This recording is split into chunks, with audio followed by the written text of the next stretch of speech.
and to all my batchmates and juniors present over here. I would like to start my topic by saying that corruption is mostly paid by the poor. It is a great saying by Pope Francis. So my topic is how corruption is a hindrance for the development of a country.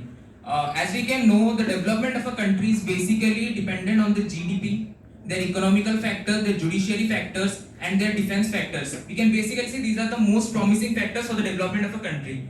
Firstly, I am going for the judiciary factor.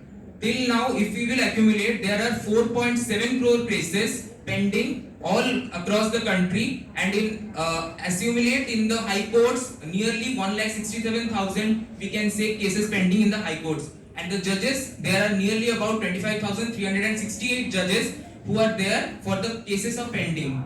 Why is this happening? Because of corruption only. Because of corruption, we are not able to give funding for the efficient amount of judges to be there present for these types of pendings of cases, and these cases are still pending because of the less higher hierarchical powers which they are implementing so that the cases should be going on.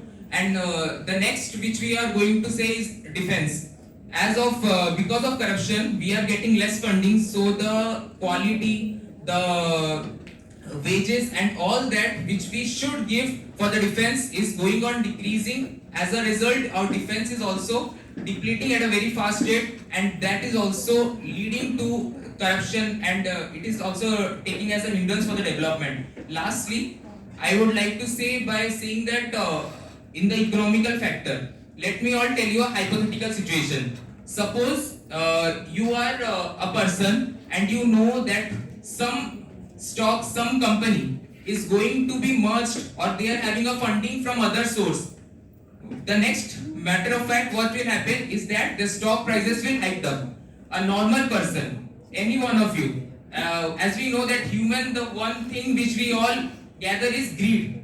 Human is basically mostly of greed. Even if you say we can't tolerate that, the very person, one person will try to take the stock so that he can become rich by selling that stock later onwards. Even if you say that this is a false statement, you can't deny, because most of the CEOs, I can even say the examples, PVR CEO, he has done the same thing. The thing is that he is making a profit, but right after he is taking that stocks and making a profit, it is directly affecting the nation's market. As a result,